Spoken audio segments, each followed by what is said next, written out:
Hello YouTube, it is Brownie time, and today I'm going to talk about recent releases, in the video game world. So, obviously unless you've been hiding under a rock, you'll have heard about the two new games, Call of Duty Infinite Warfare and Battlefield 1. So, Call of Duty was announced first. The Infinite Warfare game is again set in the future like a lot of the previous Call of Duty games. It'll be released on the 4th of November 2016, so this year. And then Battlefield 1 is set in World War 1, that's why it's called Battlefield 1. And it will be released on the 21st of October, again this year.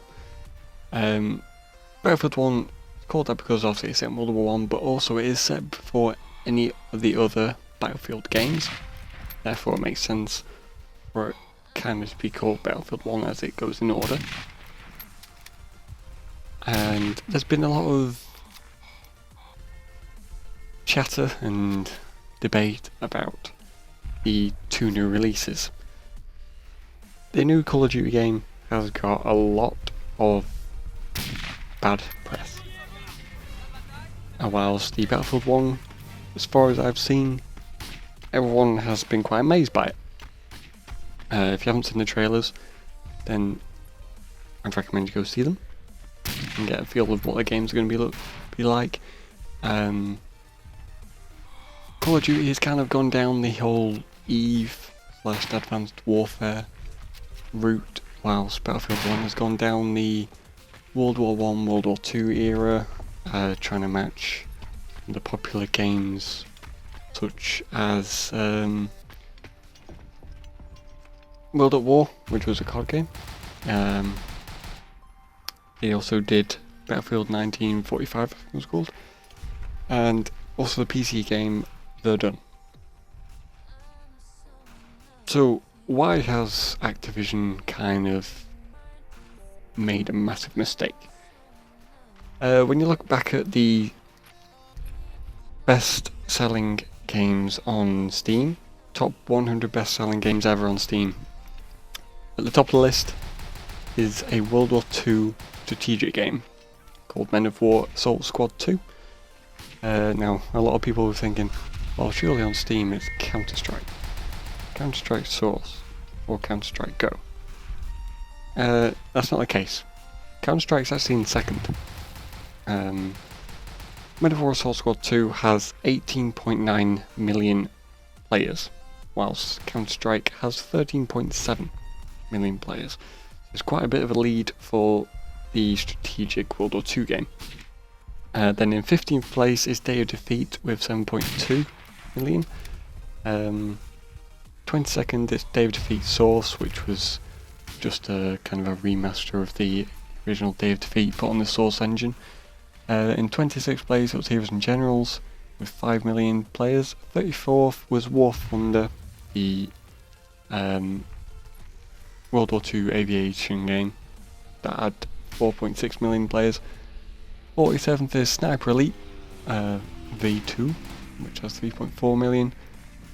In the 62nd place is Rising Storm / Red Orchestra 2 multiplayer version, which was 2.7, and in 74th place is the other strategic World War II game, Company of Heroes, with 2.4 million players. And the majority of those games I just mentioned are 2012 or younger. What I mean by that is they've done 2012 or after 2012.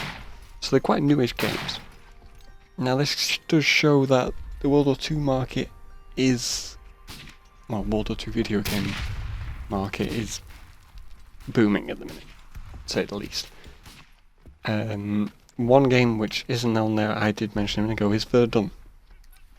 Now Verdun is a game on Steam, I think it's only for PCs at the minute. It is set in World War 1, and you do trench warfare, or you can also do a team deathmatch style play. It has been very successful, so it is made by a small publisher. I think they're called M2H Studios, and that has taken the PC gaming, or at least the Steam market, by a good bit of storm.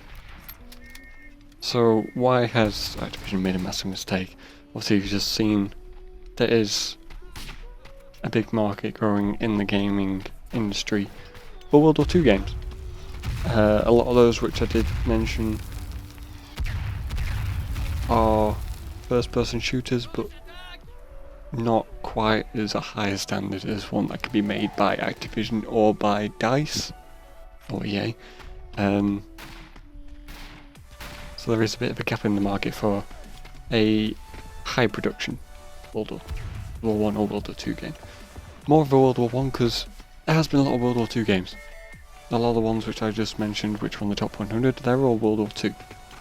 So a World War 1 game done well is kind of missing in the market. Then when you look back at the Call of Duty franchise figures, sales figures, you see that the top most selling is Modern Warfare 3. So since then, it's gone down. And Modern Warfare 3 was released in 2011. It's now 2016. That's 5 years for them to notice that something's not quite selling right here. They tried the Black Ops franchise, well, that initially started up in 2010. Black Ops 1 has the second most sales, and first one was released in 2010. Second one was released in 2012, which has fewer sales than the first one. And when that happens, you kind of know something's not quite right there. If it's not selling more or as much as the first one, then something needs improving or changing. Then Black Ops 3 sold 22 million units. So you've gone from Black Ops 1 30 million to Black Ops 3 22 million. Then they brought out Advanced Warfare. Black Ops 3 was released in 2015. Advanced Warfare was released in 2014. Now looking at the trailer a bit, Advanced Warfare and Infinite Warfare, probably the two you could relate pretty much the most.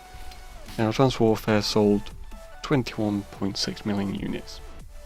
That's 8.4 million less than Modern Warfare 3. So it's kind of gone downhill since 2011 for Activision. They haven't really been making the best of decisions. They've been going too much down the futuristic route rather than coming back and doing a more historical game. So yeah, Activision hasn't really been listening to the market. They haven't been doing the research into it. They've kind of just been saying, well, our games did well in the past, they'll just carry on with the same kind of story and they'll still do fine, which obviously hasn't worked. Whilst EA, they have looked into the market, they've seen all these various historical games, World War II games which are doing well. They've also seen that there hasn't been many World War I based games, so it's something new for them to do. It's something that they can lead the market with, if they get it right. Which, looking at the trailer, the majority of it does look like it could be a very good game. There are one or two little scenes which look like they could put a little bit of a strange or weird aspect into the game. Fingers crossed they don't, and it's just, I don't know, based on some historical facts. But in the past, EA have been very solid with their historical facts and making it quite realistic and immersive for the players, whilst, in my opinion, Call of Duty haven't. They did well with World at War, but then they brought out the Black Ops games and they tried to blend World at War in with the Black Ops games, and it just didn't really make any sense. So I think that's what a lot of the other players of the Call of Duty games found and kind of got a bit put off by it. So, in my opinion, between the new Call of Duty game and the new Battlefield game, I'm definitely going to go for the new Battlefield game. Since it was announced only a couple of days ago now, It's probably going to be on at least my top 5 games for this year. My top 1 is probably going to be No Man's Sky, and then yeah, top second still probably be the Battlefield 1 game. So yeah, fingers crossed when it comes out it will be good. Yeah, if you enjoyed the video and you kind of liked my side of the argument, then please hit the like button. Comment down below on what your opinion of the games are so far, if you've seen the trailers. If not, do go see them. And last but not least, if you haven't subscribed, then please do subscribe, and I shall see you guys in the next video. So thanks for watching guys, and see you later.